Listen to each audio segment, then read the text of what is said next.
Hello and a very warm welcome to the first health webinar of 2021 brought to you by JKYog and Radhakrishna Temple of Dallas. A tranquil mind, increased energy, relaxation, and well-being are just an inhale and an exhale away. Our body breathes on autopilot. So why do we have to worry about how to inhale and exhale? Well, scientific research has shown that mindful breathing, which is bringing attention and awareness to your breath and learning how to manipulate it, is one of the most effective ways to lower stress levels and can deliver powerful mind and body benefits. To guide us on how to harness the power of breath for improved health and well being, we are excited to have with us today Dr. Nick Shroff. Dr. Shroff is a urologist, cancer surgeon, Yoga Alliance teacher, and healthcare consultant. He has practiced conventional allopathic medicine for over 45 years. He embraces a combination of yoga, mindful breathing, and holistic living aimed at improving an individual's overall health and well-being. Dr. Shroff teaches efficient breathing practices, which are fundamental during movement, yoga, and meditation. He blends his experience of conventional modern therapy with pranayama, teaching appropriate breathing practices that can be incorporated during sports such as swimming, golf, etc. Over the past 4 decades, Dr. Shroff is blessed to have received guidance from several yoga masters, physician colleagues, and scientists. He was inspired to share this talk today after reading Swami Mukundanandaji's book, Yoga for the Mind, Body, and Soul. Dr. Shroff feels privileged to share his understanding of the multifaceted yoga philosophy combined with lifestyle modification as an adjunct to conventional medicine. A quick reminder, we will have a brief Q&A after the presentation. So if you have any questions relating to today's topic, do submit your questions in the chat window. With that, I am delighted to welcome Dr. Shroff. Dr. Shroff, thank you for joining us. Over to you. Thank you, Ragini, for the good introduction. And thank you, Pooja, for all the technical details that you went through so patiently. And Shreya has always been in the background, and Dr. Kandalwal is there. Thank you, everyone, and welcome to you all. So I've been amazed at the innate experiential knowledge that some of our ancient Himalayan masters and Rishi Munis had, especially regarding proper breathing techniques. They had based their yogic knowledge, and now we are using science to validate some of their insights that they had, and they've been teaching it through for like almost 2000 years. So I've been blessed to learn from Swami Mukundanandaji and yoga masters, physician colleagues like Ragini mentioned, and several discussions with several research scientists. And I have shared some of my things that I learned in this presentation. So I've also incorporated some breathing exercises that athletes and swimmers and high altitude training people use.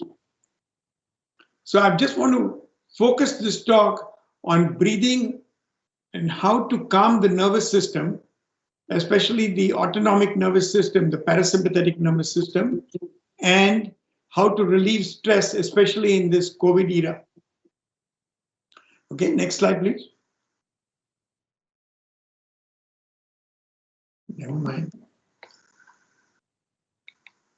Okay, so let's look at the outline. I'm just going to go through some of these outlines. That I'm going to talk about faulty breathing habits that are currently available and talk about the pandemic era, and then how there are some science of breathing where you can intentionally breath hold and how it can help resonance breathing. And also I want to bring some wisdom of the East and kind of integrate this with modern science. Okay, so basically we're trying to come up with some proper breathing that brings better health.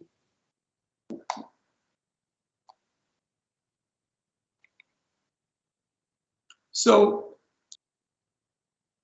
this COVID-19 is like a magnifying glass. It has highlighted some suboptimal breathing habits. So I just want to give you a just overview of general breathing habits which have been highlighted during this COVID era. Okay, so one is mouth breathing. Okay, and that is definitely bad. Okay, the way to breathe is through the nose. Okay, that is one thing. And secondly, people overbreathe. They breathe more than 20 breaths a minute. That's not necessary. You know, that is called overbreathing. Okay, so we will go through some of these details, and there are so many dysfunctional breathing habits that leads to adverse health consequences. And if you think about it, breath is the most basic biological function. It is fundamental to body's physical and mental processes. So it is right under our nose, and yet people give very little thought to it.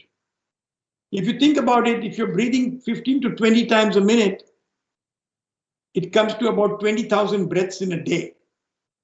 And yet, most people are not getting full benefit from this life-sustaining activity. The other problem is poor posture. Most people are sitting in front of the computer, hunched over, sitting on for the TV, watching on the couch, watching TV for prolonged periods. And that can also have serious repercussions on your health. Okay. So we'll just talk about all of that as we go along. And I want to kind of let you know that mouth breathers have this huffing and puffing sometimes, you know, because as they walk and if they're not in a good shape, because they have difficulty breathing through the nose. And besides that, mouth breathing can cause gum disease, bad breath, snoring, sleep apnea, all these problems also. And the other problem is that most people are having short breaths, shallow breaths, and irregular breathing, and they breathe from their chest. So as soon as you tell them take a deep breath, they go up like this. They are using the chest muscles, the accessory muscles, and instead of that, they should be using the diaphragm. Okay. So my next slide.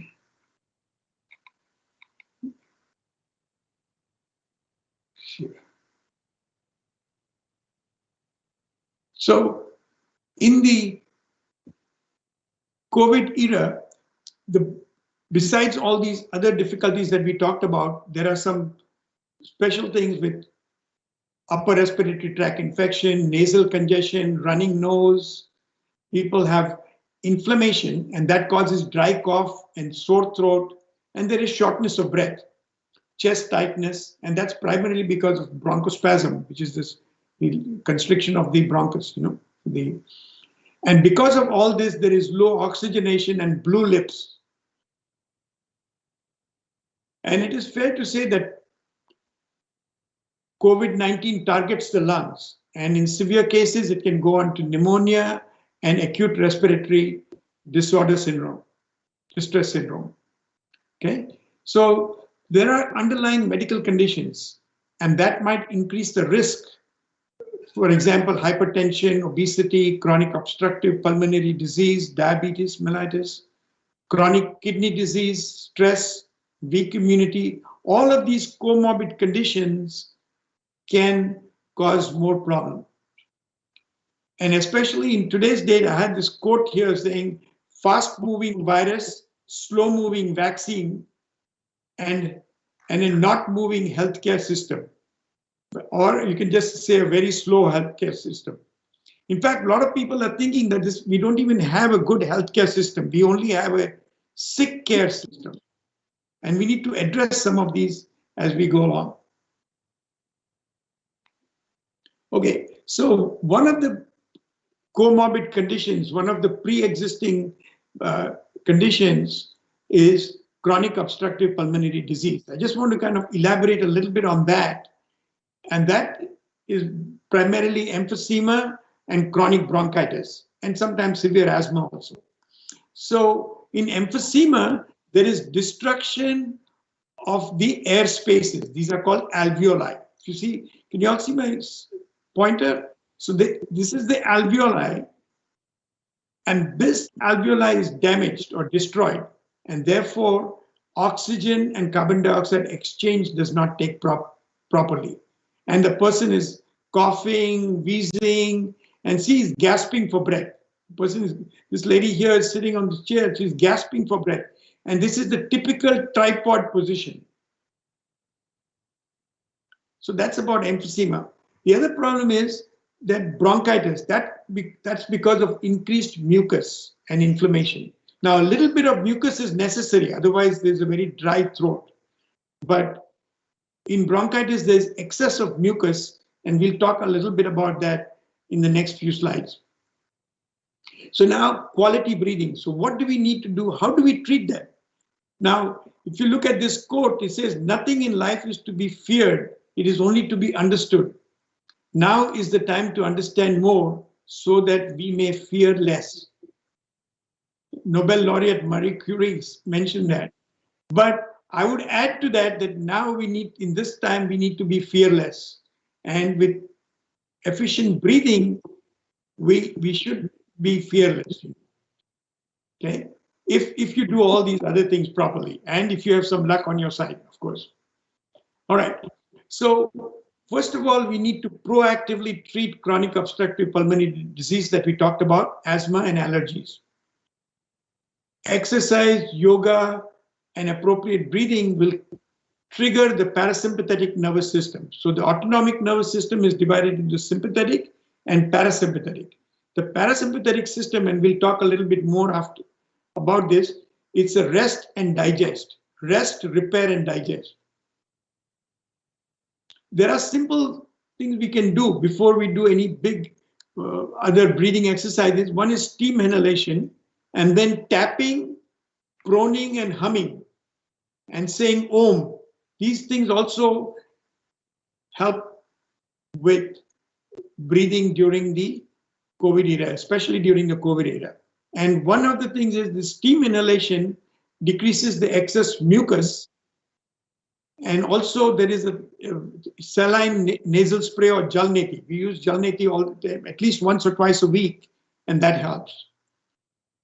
One other breathing treatment against resistance, like blowing up a balloon, helps, and that is called pursed lip breathing.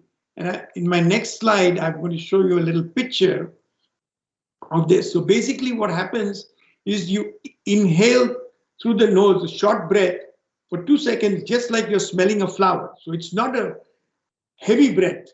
It's just a light breath, just a short breath for 2 seconds. And then you exhale slowly for 4 seconds through puckered lips, as if you're blowing up a balloon. So one of my friends who is a pulmonologist, a lung doctor, he showed me this picture, and I'm sharing this with his permission, that this P2 is the alveolus. This is the pressure in the lung sac, in the air sac. And P1 is where the lip is. See, we are now talking about the differential pressure because there is resistance in the expiration or exhalation. See this? Because of the mucus formation here. Because there is constriction. So by breathing against resistance, we are expanding the air sac, and we are trying to keep them open. This is very important. This is a take-home point that you need to do, is breathe against resistance. This also helps to strengthen the lungs, and it is a treatment for chronic obstructive pulmonary disease and asthma and bronchitis. So in the very beginning, we talked about mouth breathing, which is a faulty breathing. The reason is mouth is for breathing and nose is for breathing and mouth is for eating. That's what we are talking about. That's the problem. And why? Because the nose can filter, warm, and humidify the air. The cilia in the nose, they can defend against the virus, bacteria, and fungi. And also by nose breathing, you're increasing the airflow resistance. If you look at this picture here, there is, and nature is very conservative. See how much of space, it's not only the nose, but all the paranasal sinus and all of that. So if you breathe through the nose, the air is going through all these turbinates and the pluncae, all of this, and all the way down into the trachea. Whereas if you breathe through the mouth, it goes straight out. So there is no defense against virus. The air is not filtered, not warmed, not conditioned. And also with nose breathing and slow breathing, you can activate the parasympathetic system, and that will help oxygenation and carbon dioxide exchange. And it will also increase the nitric oxide. We will talk a little bit about the nitric oxide in just a minute. So slow breathing, we talked about increasing the resistance with slow breathing through the nose. And slow breathing this is the most important thing to learn. Breathe light to breathe right. It kind of rhymes, right? So a healthy mind has an easy breath, and that's our Rishi Munis have been talking about it for at least 2,000 years, but people have now gone into all the other ways, and they're heavy breathing and fast breathing, shallow breathing. So this is not correct. So if you have a nice, good, slow breathing, that will help to increase the carbon dioxide. It'll increase the oxygen absorption and also oxygen in the tissues. That's where we need. That's how we are kept alive. And that's how the oxygen can get to the tissues, the muscles, the heart, lungs, brain, everything. And this will, by slow breathing, will stimulate the vagus nerve. And with that, there is decrease of peripheral resistance, so the blood vessels dilate. And of course, it'll calm the nervous system down, relax, sleep, all of that. And it will decrease the cortisol, which is the sympathetic system. Okay, so I'm going to focus a little bit on this part now. So we talked about nose breathing, and we talked about slow breathing and light breathing. The other thing important is the diaphragmatic breathing. So what happens is, you see this person who's lying down, even children should be taught this. So if you have a very young child, you can put a teddy bear on his belly, or you can put a book and make sure that the book goes up and down. And with diaphragmatic breathing, it is important to realize that we are not just breathing just back and front, but you're breathing circumferentially. It's a 360-degree breath. It goes all over. So instead of putting the one hand on the chest and one on the abdomen, you can put both hands on the sides, on the side, lower ribs, and see whether your abdomen is distended like a balloon. So you need to distend the abdomen like a balloon, and that will help physical, mental, and spiritual health. So it is a completely abdominal breath. Okay? And if you sit tall, the posture is very important. See this girl here, this animated thing, this girl is sitting tall. That's very important. Or even if you're sitting in Sukhasana or on the floor, you can sit tall. You have to sit tall. Only then, and you have to feel as if a little string is attached to your head and is pulling you up. That's how you can sit tall. And the good posture helps lung expansion. It massages the heart, the abdominal organs, and the lymphatics. So if you think about it, the lymphatics, there is no, that by movement and by diaphragmatic breathing is the only way the lymphatics can go up your abdomen, and the abdominal organs also massaged. And with this diaphragmatic breathing and slow breathing and quiet breathing, in rhythm will increase your performance and energy. So breath is energizing. So this is the correct posture. I won't belabor this point, but basically, you're sitting, since we are spending 8 to 10 hours, many people are spending on the computer, instead of being hunched over, you need to sit straight and see how it is. See, if you look at this, the spine is straight neck, and then the hip and knee is in one line, and also the knee and the ankle is also in one line. Yes?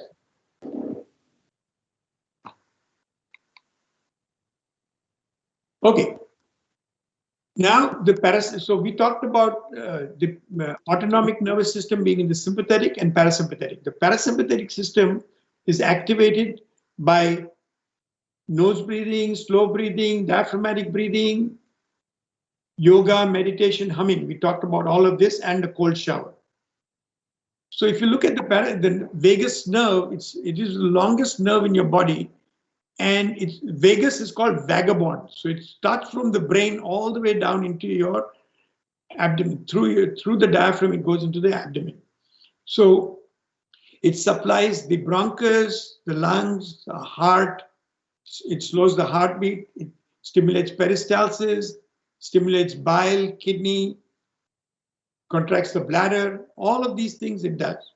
Okay, and the way it does this is it releases acetylcholine, which relaxes the blood vessels and decrease the peripheral resistance. So what happens is that will decrease the blood pressure and decrease the heart rate. Yeah. So one of the most important books that I read while for the last several years I've been reading all this is The Healing Power of Breath. And this is a game changer, you know. The doctors Richard Brown and Patricia Gerber are two psychiatrists in New York, and they are neuroscientists actually. And they came up with this coherent breathing, and the ideal breath is 4 to 6 breaths a minute. But most people breathe at least 3 times faster. Most people breathe 15 times a minute. So the idea is to come down, you know, and the way to do that is by heart rate variability. That means the measure of variation in time between heart rate. So what happens is when you inhale, the heart rate goes up, and when you exhale, the heart rate comes down. So that difference, the measure of variation is between these two. So if they do a cardiogram, it's between those two spikes, you know. So that is what is called heart rate variability. And people who are in good health and athletes have a high heart rate variability. So one of the things that we need to do is, if you have a slow, light breath and diaphragmatic breath, nose breathing, and you come down to 5 breaths a minute is ideal. Then you can synchronize this with breathing, and it will also increase the parasympathetic tone. So if you see the speedometer here, it's like a speedometer. The green zone is at 5. Can you see my arrow? It's right at 5. Whereas when you go beyond 20, it's in the red zone. Okay. Now, some of our yogis and Himalayan masters, they used to have breaths even less than 5. They could have 1 and 2 breaths a minute. You know, I mean, that's really good. You know, that's maximal coherence. So the way to do this is you breathe through the nose, and you inhale for 6 seconds. So it's 2, 3, 4, 5, 6, and then you exhale 2, 3, 4, 5, 6, and you repeat the cycle. So it is nose breathing. I generally keep my nose inhale and exhale, but at least during inhalation, you do need to breathe through the nose. That is for sure. Okay. So if you look at that, this is just an extension of the previous slide. So this is called breathing patterns. And if you see normal breathing, okay, so most people have this breath, which is normal breath is 12 breaths a minute. Let's say a person has 12 breaths a minute. Okay, so each breath, let us say he breathes in, air is 500 cc. So 12 5s are 60. Okay, so 6 liters of air he's taking in. Okay, if that, and that is good. Okay, but anything more than that, if you're huffing and puffing, and if you're sick, then you know you're breathing 18 and 20 and 25 times a minute, and then you're breathing in much more air. It's like, you know, gulping much more air, and then people go with 30 breaths, you go more, even more. And one of the other thing is that a person should be able to hold his breath for an athlete, and a good healthy person should be able to hold his breath for 40 seconds. And that is called the control pause. Normal control pause is 40 seconds. And that is a body oxygen level test. It's called a BOLT, B-O-L-T, it's body oxygen level test. And the next slide shows how to do this. Okay, so this is called an intentional breath hold. So you take in this breath in, you breathe out, and you hold the breath for maybe 4 seconds, just because we are in remote control, we are on due. And then at the end of the 4 seconds, you inhale and then normalize the breath. This is called a control pause, and this creates a mild air hunger. That increases the carbon dioxide, and that's very necessary. So a lot of people think that breathing, you're just taking in oxygen and you're just eliminating carbon dioxide, which is a waste gas.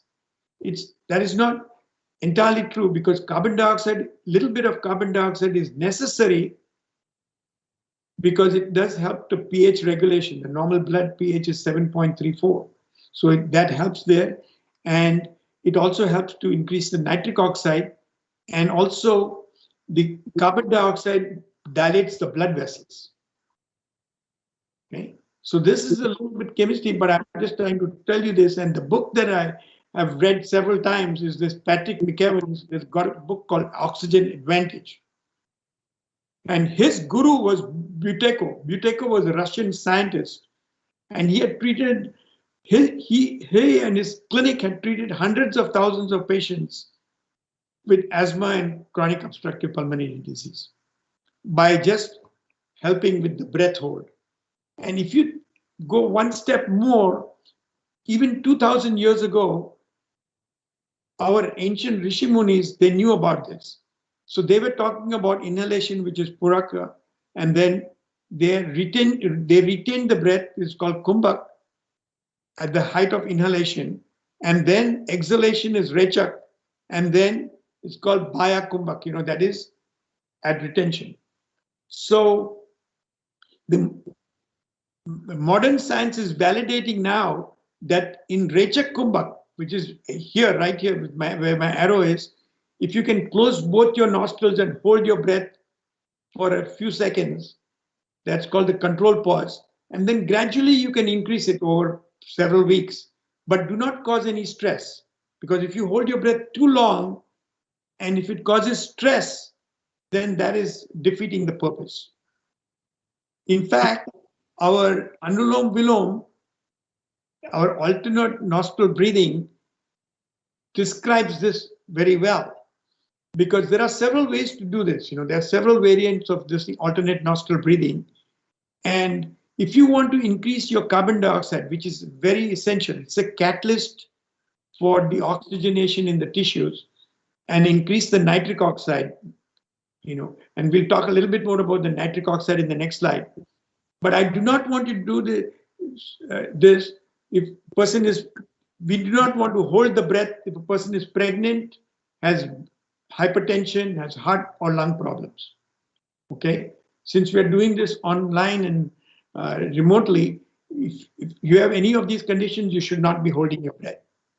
Now, if you can follow with me, normally the alternate nostril breathing, the simplest way to do it is you close your right nostril, you inhale through the left, then you close the left nostril, open the right side, exhale through the right side, and then again inhale through the right side. So you're going to inhale the same side that you exhale. Okay? So basically, one more time, you're going to close the right nostril, inhale through the left side, close the left side, open the right nostril, exhale through the right side, and again inhale through the right side, close the right side, and breathe out through the left side. That is the simplest way to do it. But the way scientists are now telling, and pulmonologists and research scholars are now telling us, is that we need to inhale through the left, You can follow along with me. And then count 2, 3, 4. Close the left nostril. Open the right side. And exhale through the right side. 2, 3, 4, 5, 6. Now close both nostrils. Hold. Count 2, 3, 4. And then inhale through the right side. Now you're going inhale again through the right side. And then exhale. Okay, that finishes the one cycle. So the only difference here is you're counting 2, 3, 4, inhale. Exhale is always longer, which is 2, 3, 4, 5, 6. And then at the end of exhalation, you're holding the breath. It is just like in the previous slide. Here, we are holding this breath here. See, we are holding the breath here. We are holding the breath, and then we are again going up.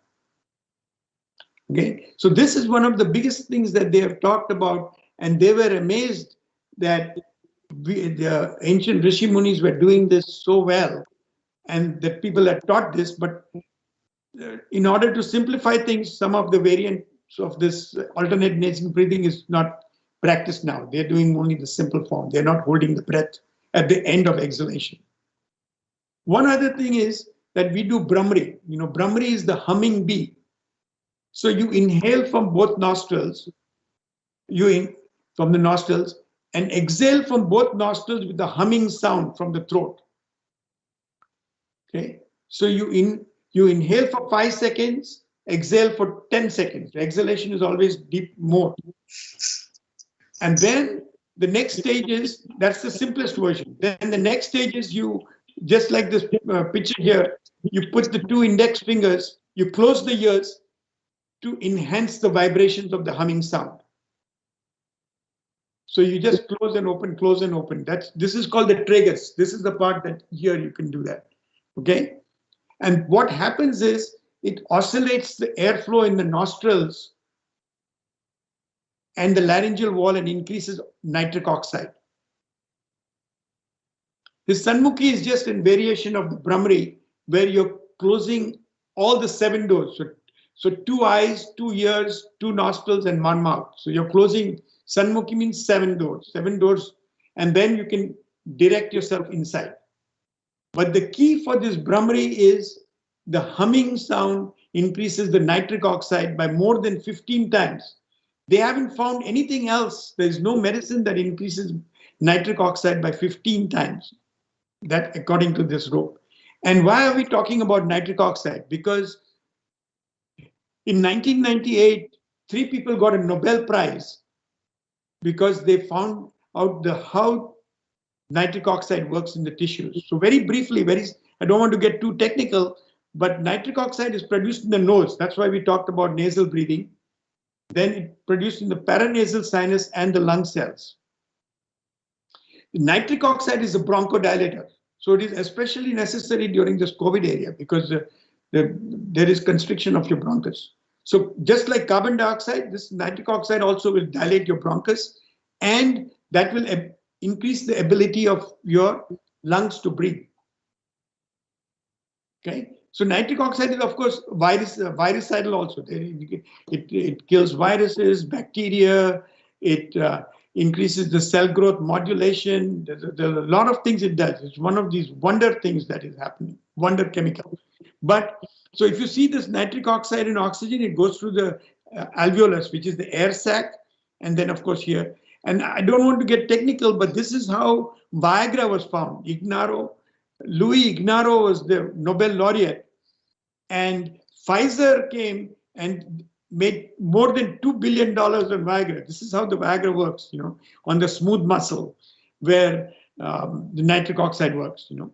So that's just to show you. And of course, most of the doctors will understand how this works very easily, you know, but let me just go on, press on. So we talked about the biomechanics of breathing, where you need to sit erect. And of course, yoga tells us all of that, all the postures in yoga, we talk about biomechanics. But now modern day science is emphasizing more on the biochemistry aspect also. And I think the Rishi Munis innately knew about it. The Himalayan masters, they knew about somehow this thing inside, but they did not know what was the biochemistry of this thing. It was not until 1904, that Christian Bohr found this, discovered this, talked about it, which is called the hemoglobin oxygen binding capacity. So in the simplest way I can tell you is that normal pH of the blood is 7.34. Okay, so in the tissues, in the muscle and in the tissues, the exercises causes increase of carbon dioxide. The carbon dioxide with water forms carbonic acid. So this is an acid and it decreases the pH.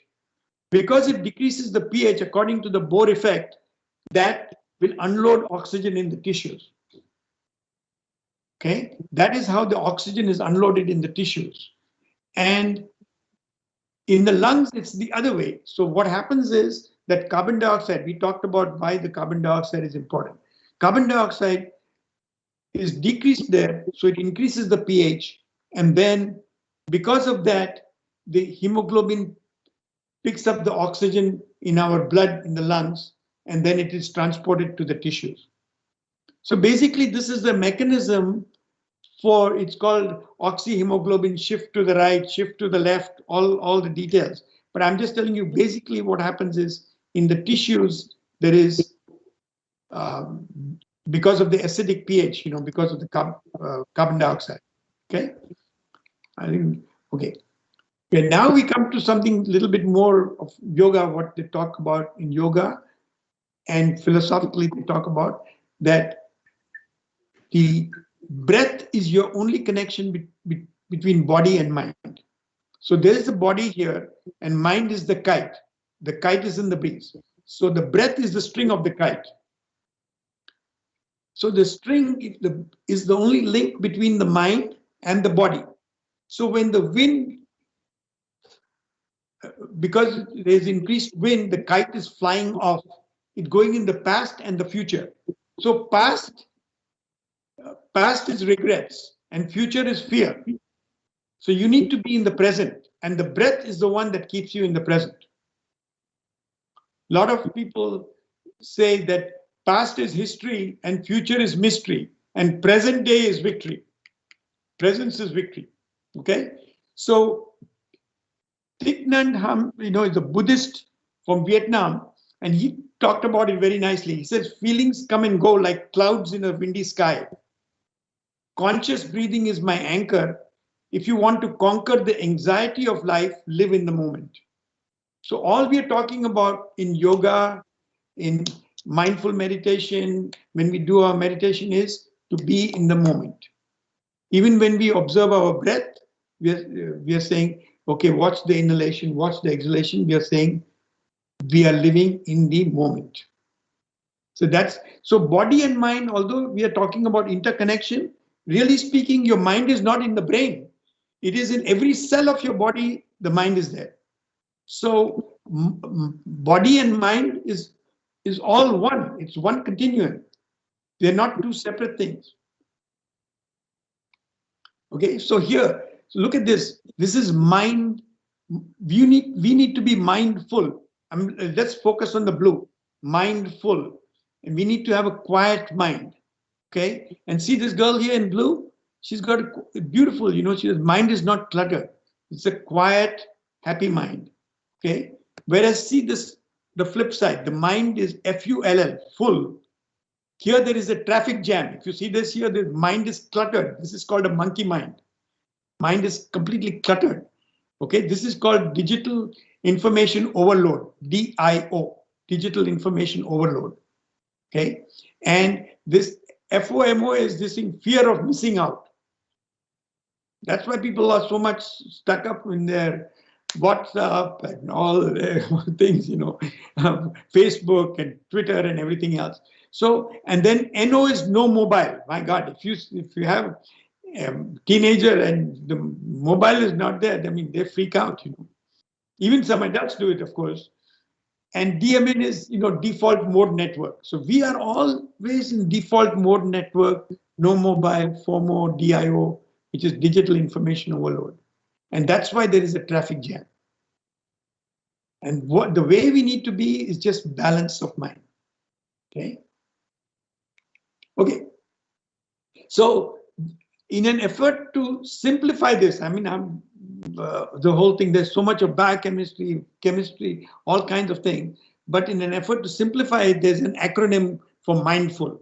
And mindfulness is paced breathing. So we are tying the breathing to the mindfulness also to lead a meaningful life. So M is moment to moment attention. That means you are in the here and now. N is non-judgmental attitude. So one of the things is when somebody is talking to you or you're listening to somebody, whatever it is, be totally non-judgmental. Only then you can learn, right?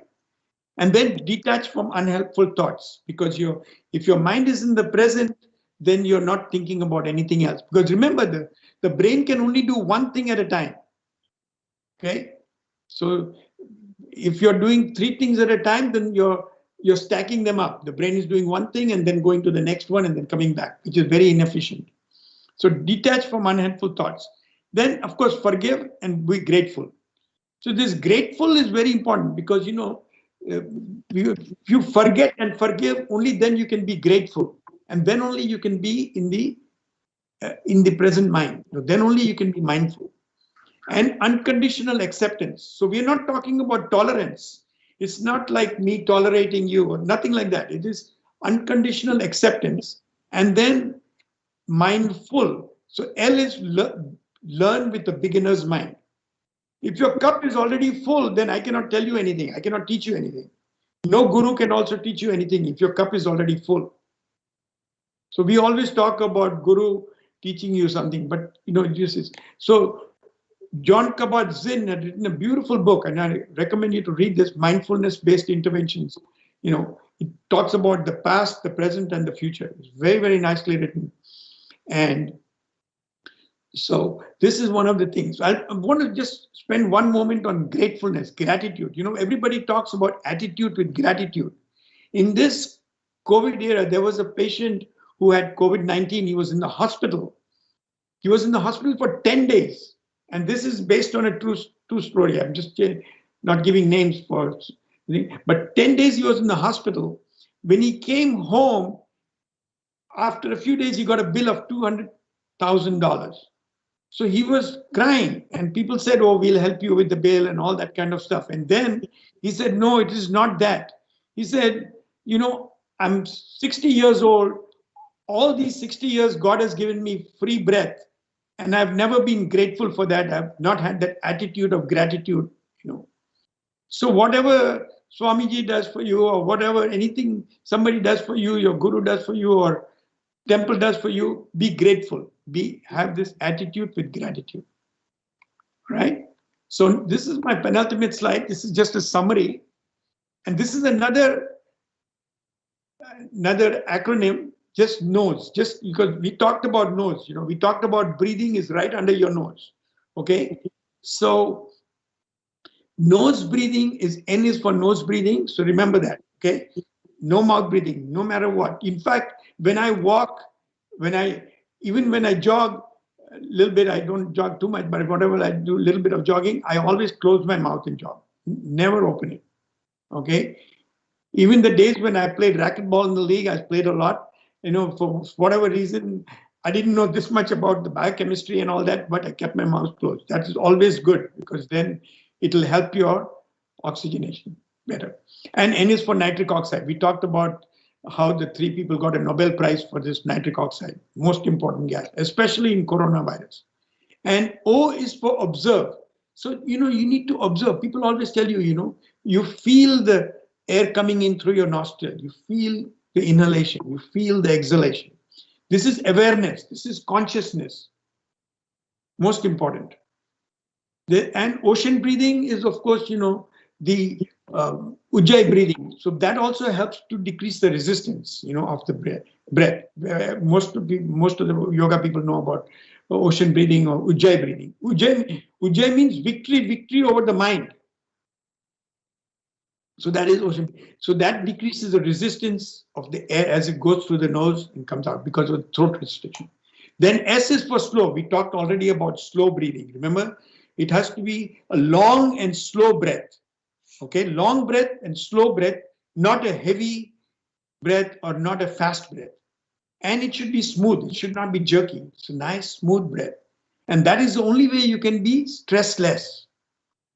I can even take out the space between the stress and less, and it is still one word, which is stressless, completely stressless. Okay. The other thing is that we talked about is when you inhalation should be short and exhalation should be prolonged. That is very important, because if exhalation is prolonged, then it goes into the parasympathetic system, which is the rest and digest. And that's your way to recover. So exhalation, most people think that it should be double. So if you're inhaling for 4, you need to exhale for 8. But minimum to start with is 4 and 6. 4 exhalation, count 4 to exhale and 6 to exhale. Now, emotions also are tied to breathing, right? Because if you're happy, you're nicely breathing, you have a slow, smooth, nice breath, and that's emotions. And it is bidirectional. So if you're angry, then automatically your breath will also become fast and jerky and all that. Okay? Then of course exercise helps, to be with the carbon dioxide. It helps to get some carbon dioxide tolerance. So then that way you can hold your breath longer and you can enhance your lung capacity. And then of course energy. When we talk about energy, this is prana, this is life force, subtle life force. So the professor of integrative medicine, Andrew Weil, has written a very nice book, and it's called he says, changing your breathing patterns can affect and improve you mentally, emotionally, and physically. He said that if he has to teach one thing to his first people that he teaches, if he has only one thing to teach, he will teach about breathing. And that's what we are trying to do here. I'm sharing whatever I learned from these people and doing it practically too. Because there's a proverb with breath is life, and you breathe well, you will live a long life on earth, long and happy life. Okay, and this is my last slide. So be breath centric. So you need to be breath centric. And what we need to do is to decrease the turbulence in your listening. See this turbulence? This on the left, on my left side is turbulence. So that is causing distraction. It is causing stress and tension. So we need to decrease the turbulence and decrease the distraction, decrease the stress, decrease the tension. And see the picture on the opposite side is nice. There's tranquility. You have to allay apprehension and restore tranquility. That's what they say all the time. So you need to calm down and relax. You're totally relaxed. See how nicely the water is. And you see the blue skies. This is what that Thich Nhat Hanh was telling about, that blue skies. So there are clouds there. And if you think about it, that our self is the blue sky. And there are clouds and all this thing in front of it. So beyond all these clouds is our nice blue sky, which is our inside self. Okay? This is our innate body, which is pure. Okay. Thank you all, and over to Ragini. Thank you, Dr. Shah, for an excellent presentation. It is fascinating to see how the breath, mind, and body are interconnected. We will now dive into Q&A. So you mentioned about stimulating the vagus nerve. So how can you stimulate the vagus nerve, and what is the importance of the vagus nerve in breathing?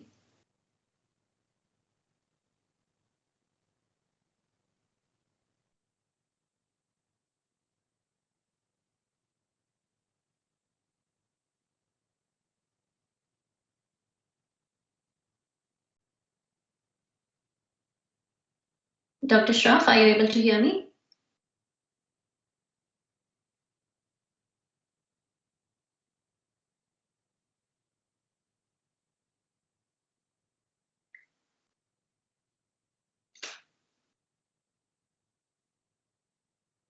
Dr. Shroff, are you able to hear me? He probably will join back in. I see he's got disconnected. He's probably having computer problems. Okay. In the meantime, I think we could take a few minutes for announcements, Ragini ji. What do you think? Or else we can just wait for him for a couple of minutes.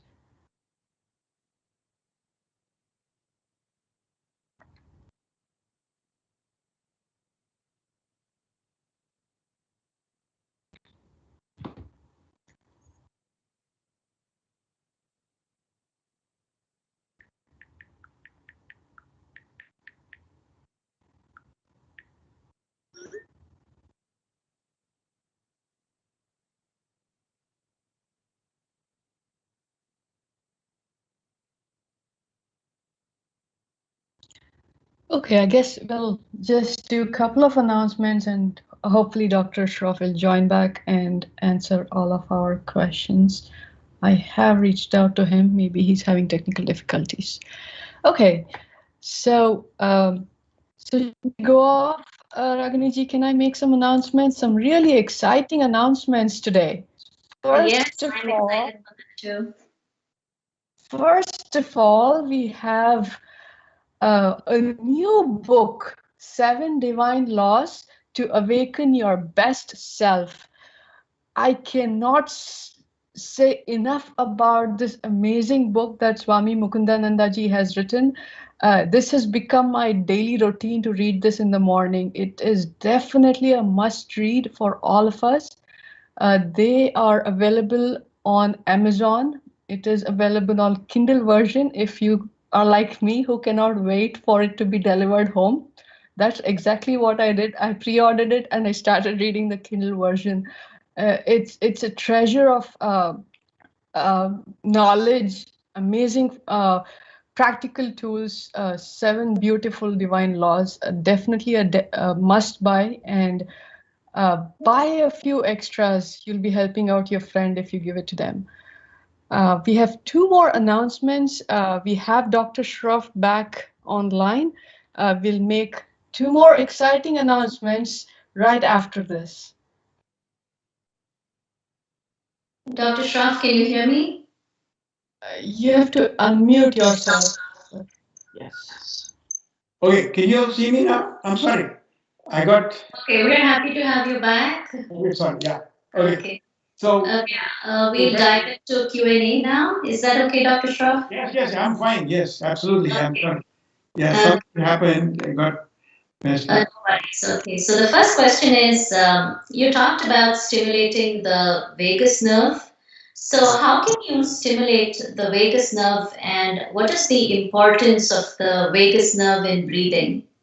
So the vagus nerve is part of the parasympathetic nervous system, which is the autonomic nervous system. So you have to realize that autonomic is automatic. That's true. It's automatic, but you also have conscious control over it. So you can regulate it, you can control it. And we want to go into the parasympathetic nervous system like we talked about, because the body needs to go into the rest, repair, and digest mode. So what happens is, when you're in the parasympathetic mode, you need to lengthen your exhalation. So short inhalation and lengthen the exhalation. That's one way. That'll relax your blood vessels. Okay. And then meditation helps. Meditation, singing, humming, chanting, cold exposure like diaphragmatic, that helps. And also neck massage. If you massage the neck on the right side, so the left side is deep, the vagus nerve is very deep, so you cannot do a neck massage on the left side. But on the right side, you can do that, but you shouldn't do it unless you're with somebody who knows how to do it. So I don't want you to faint or do anything like that. Okay. And also food, like probiotics, can help. Omega-3 fatty acids also help. Okay, so moving on to the next question. Carbon dioxide is a stale waste gas you mentioned. So why is overbreathing, which is getting rid of all the carbon dioxide, bad? So overbreathing and this is called hyperventilation. So it depletes the body of carbon dioxide. And we talked about it, that the function of the breathing is not only to get oxygen from the air, but we need to let out carbon dioxide, but not all of it. So if you do overbreathing, like you're breathing 25, 30 times a minute, what happens is chronic overbreathing, what happens is your body gets rid of the carbon dioxide. Now, carbon dioxide is necessary. It is a catalyst. And that is the only way that oxygen carrying the hemoglobin, the red blood cells which carry the oxygen, can release the oxygen in the tissues. So the carbon dioxide is necessary as a catalyst. And the carbon dioxide helps. Once the oxygen comes to the tissues, then it can go to all the muscles and body and brain and heart, everywhere that can supply that. So what is happening is that do continuous mouth breathing and chronic breathing, then it's a vicious cycle. You're huffing and puffing and you're losing more carbon dioxide. And you do need little carbon dioxide. Too much is not good, of course, that can cause problems also. But a little bit is necessary. Yes. Okay, so my next question is actually related to the previous one. How does breathing into a paper bag help during panic attacks or anxiety? So breathing into a paper bag, or you can cup your hands. You can cup your hands and breathe. So that helps because the bag contains the exhale. When you breathe out, it has carbon dioxide. And so when you want to rebreathe that carbon dioxide. So if you breathe into a paper bag, what happens is that the carbon dioxide that you let out, you're trying to breathe that back in. So it is restoring the lost gas, lost carbon dioxide gas. So that's the reason. So once they come out of the panic attack and the anxiety attack, then you need to teach them, hey, listen, you need to breathe slow. You need to breathe light. Light is right. Light breath is right breath. Slow, then it's a gentle breath and it's a diaphragmatic breath. All of these things will help. The other thing that will help once you treat them is hold the breath for 15 seconds. We talked about the breath holding part. And breathe through that pursed lip. So it's like blowing a balloon. So you just breathe in, take in a light breath, 2 seconds, just a light breath, and breathe out through the pursed lip, like you're blowing up a balloon. So that causes resistance, and it opens up the alveoli which are collapsed. Okay. One other thing is that when you're breathing into a paper bag, just because you see somebody you think that has a panic attack, just don't give him a paper bag, but be careful because there are several medical conditions like asthma and heart attack that can be confused with overbreathing because they are pending for breath. But really speaking, they have another problem. They have severe asthma. They have a heart attack or something like that, So just then you'll make it worse. So you be careful. I mean, you just don't jump into a KOP. If you find out that that is the reason for a panic attack, or if there's a doctor or some other health professional, then that is fine. Okay. Great point there. Moving on. What is the reason for mouth breathing in kids? Is it enlarged adenoids, and can it be cured without surgery or other breathing techniques? Yes. So, well, it depends. I mean, of course, if there is, so they go to the ENT doctor. If there is a nasal septal deviation, or there is polyps in the nose, or there is blockage of the nose, then of course, but realize that the nose, whatever is happening in the nose is happening in the lungs also, because it's all one system. It's not two separate things. It's not two separate things.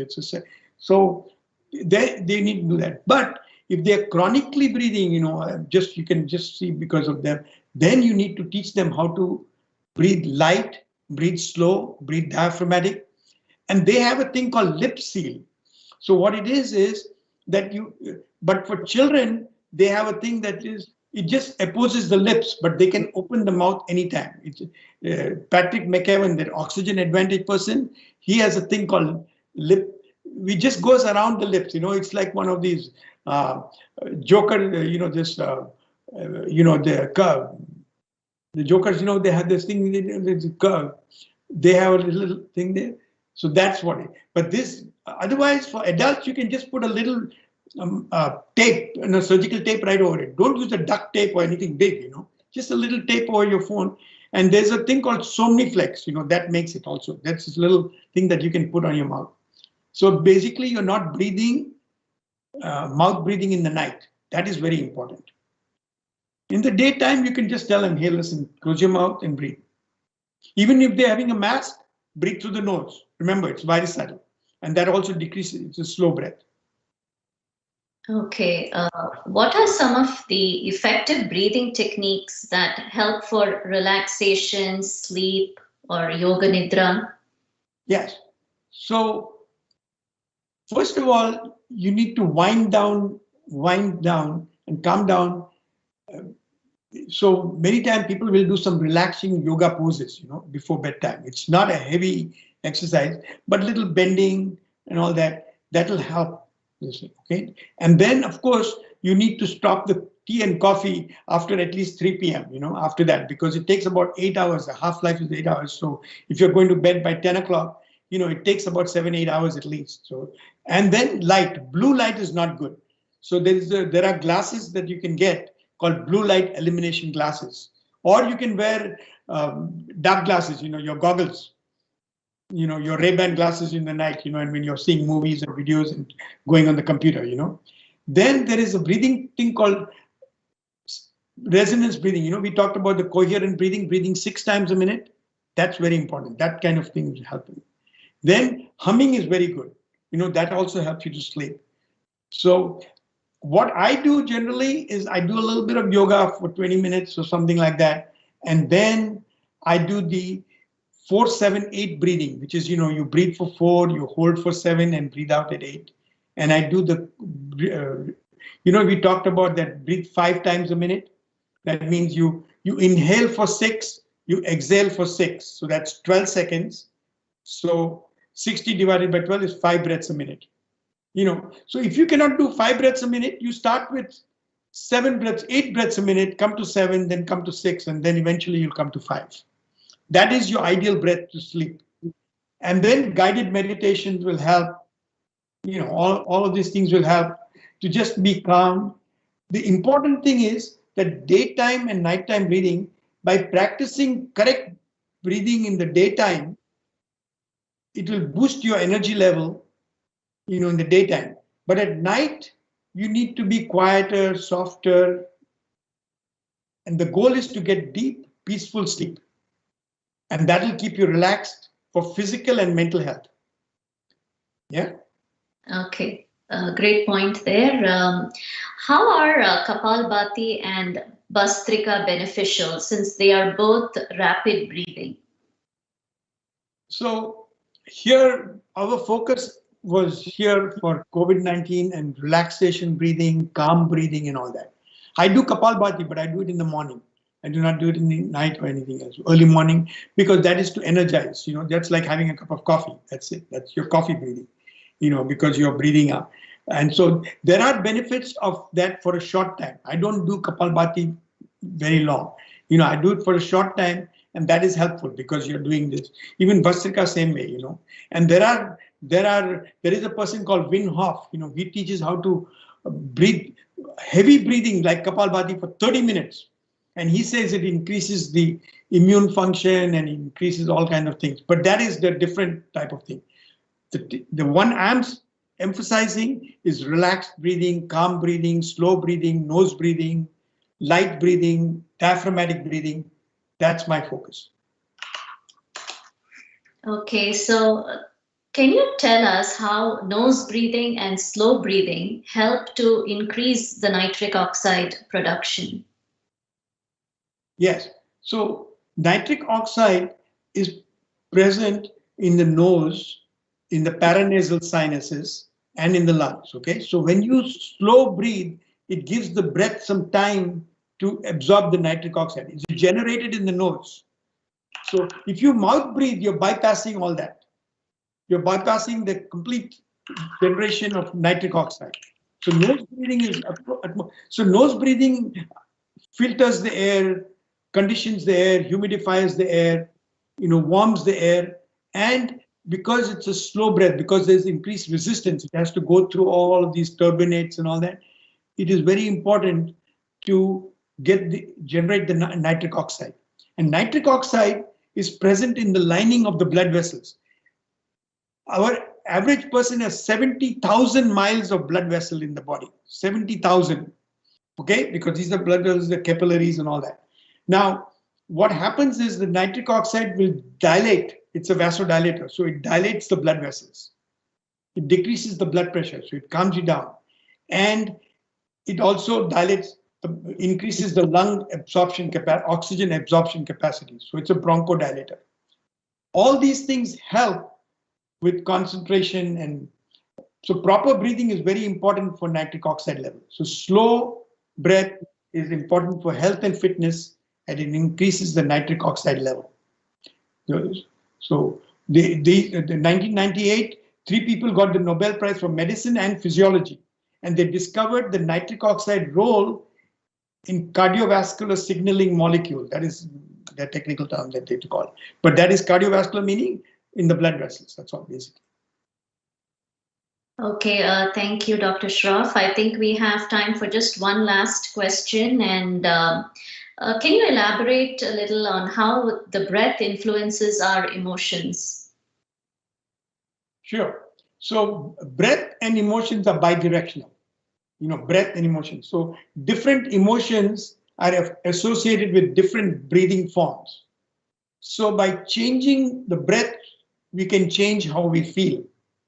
For example, if you're happy, you have joy, your breathing is nice, regular, slow, and nice diaphragmatic deep breathing. It's nice, Whereas on the flip side, if you're angry, your breathing is also irregular, short, fast, and shallow. You're breathing from chest, shallow breathing. So if you follow the breathing pattern associated with different emotions, you can feel those corresponding emotions. So it's both sides. If you're happy, your breathing is better. If your breathing is better, you're happy also. So changing your breath rhythm can signal relaxation. So when you change your this thing to a slow breath, then your body is telling you, okay, there is sympathetic. You don't need to fight. There's no tiger coming out of you when you come out of the cave. Everything is nice, relaxed. That stimulates the vagus nerve, and it will help you to calm down. So breathing in response to emotional stress, like sadness, happiness, fear, all these things have very important thing. That's what I think. That's otherwise you get into the arousal state, which is not good. So your body has to be happy. So but another thing is that if you're in the presence of somebody that you like, or you're smelling a rose, or you're smelling a baking bread, the rhythm is slow, rhythmic, comfortable, because your brain tells you, oh, this is a very safe place. We are safe now. So that kicks in the pleasurable emotional state. Okay, with that, we come to the end of today's session. Thank you all for joining us. On behalf of Radha Krishna Temple and JKYog, I would like to express our gratitude and appreciation to Dr. Shroff for being here today and educating us on the science of breathing and giving us pointers to recognize dysfunctional breathing practices and how to practice efficient breathing. Thank you again, Dr. Shroff. Really appreciate it. And stay tuned for some exciting announcements. Pooja ji, over to you. Thank you, Ragini ji. That was a really informative session, Dr. Shroff. Very, very insightful. Thank you so much. Like I was saying, first of all, we talked about the 7 Divine Laws book. And here's a second one that Swamiji has provided us. It is The Purpose of Life, a 21-day challenge. It started on Jan 1st. So if you go to jkyog.org/POL, if one of the volunteers can put it on the chat, that would be helpful. So it is jkyog.org/POL. So Purpose of Life, it is a 21 series video lectures, short, beautiful, to-the-point tips that Swamiji has given us. We've already completed 3 of them. One of them was released today. So every Monday and Friday at 7 o'clock on Swami Mukundananda YouTube channel. So put yourself a reminder and do not forget to look at those wonderful videos. And now my favorite and the most exciting one, I want to bring to you the attention to JKYog Music. It's a new channel that has been created only for bhajan lovers. So all the this bhajan, so tomorrow there is going to be, on Saturday at 6:30 p.m., the first bhajan, Shri Ram Jai Ram by Swamiji, is going to be released on this channel. So do subscribe, JKYog Music. I have put the link on the chat, so definitely don't forget to subscribe to this channel. And I want to play this beautiful one.